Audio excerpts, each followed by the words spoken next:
আসসালামু আলাইকুম। বিয়ের ৫ মাস পরে একটি মেয়ে সন্তান প্রসব করেছে। ঘটনাটা নিয়ে গ্রামে অনেক চাঞ্চল্য তৈরি হয়েছে যে বিয়ের ৫ মাস পরে কিভাবে সন্তান ডেলিভারি হয়।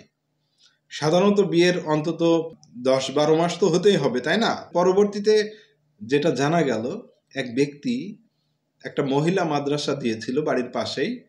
তো ওই মহিলা মাদ্রাসায় এই মেয়েটি ভর্তি হয়, সেখানে লেখাপড়া করত। তো ওখানে একজন পুরুষ মানুষ আছে যে মাদ্রাসাটা তৈরি করেছে। ভর্তি করতে গেলে পুরুষ মানুষের কাছে যে কথা বলতে হয় এবং ভর্তিটা পুরুষ মানুষই করে নেয়। এই ব্যক্তি ওখানে বেশ কিছুদিন ক্লাস হওয়ার পরে মেয়েটির সঙ্গে জোর করে শারীরিক সম্পর্কে লিপ্ত হয়। একটা সময় মেয়েটার বিয়ে হয়ে যায়। বিয়ের ৫ মাসের মাথায় সন্তান প্রসব করে। হাজব্যান্ড তো আর রাখবে না যে আমি বিয়ে করলাম ৫ মাস হচ্ছে, এর ভিতরে আমার স্ত্রীর কিভাবে সন্তান হয়। তেমনি স্বামী আর রাখেনি। পরবর্তীতে জানা গেল এই ঘটনা। এখন চিন্তা করেন, মহিলা মাদ্রাসা, যার প্রতি মানুষের একটা আস্থা, একটা বিশ্বাস আছে। ইভেন আমিও আমার মেয়েকে মহিলা মাদ্রাসায় একবার ভর্তি করতে গিয়েছিলাম। তো সেখানে যাওয়ার পরে দেখি যে নিচে রিসিপশনে যেখানে ভর্তি করা হবে সেখানে ২ জন পুরুষ মানুষ আছে। তার মানে ওনারা হচ্ছে হাজব্যান্ড ওয়াইফ, আরও কিছু মহিলা আছে শিক্ষিকা।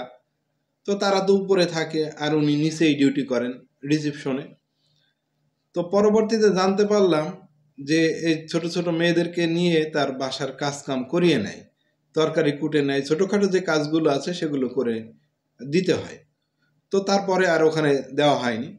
তাহলে চিন্তা করেন, মহিলা মাদ্রাসা, এই মাদ্রাসার প্রতি মানুষের অনেক আস্থা যে সন্তানটা ওখানে দিলে তার পরবর্তী যে বিবাহিত জীবন সেখানে অনেক ভালো কাটবে, সবাইকে বুঝবে, স্বামীকে সেবা যত্ন করবে, পরিবারের সকলের সঙ্গে ভালো ব্যবহার করতে পারবে, পর্দা করে চলতে পারবে।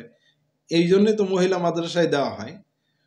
আর এই মহিলা মাদ্রাসায় দিয়েই মেয়েটার জীবনটা একেবারে তছনছ হয়ে গেল। এখন চিন্তা করেন যে একটা প্রতিষ্ঠান দিয়ে সেই প্রতিষ্ঠানে এরকম কাজ করে ফেলল।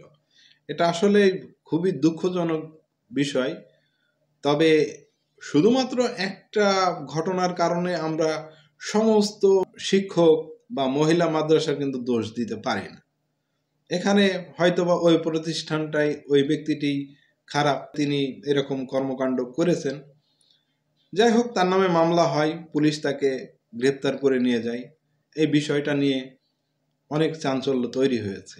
যাই হোক, এক কথা একটু যাচাই বাছাই করে শুনে তারপরে প্রতিষ্ঠানে দিতে হবে।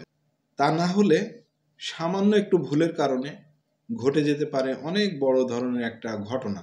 এই ছিল মূলত ভিডিওটি শেয়ার করবেন যাতে করে সবাই সচেতন হতে পারে।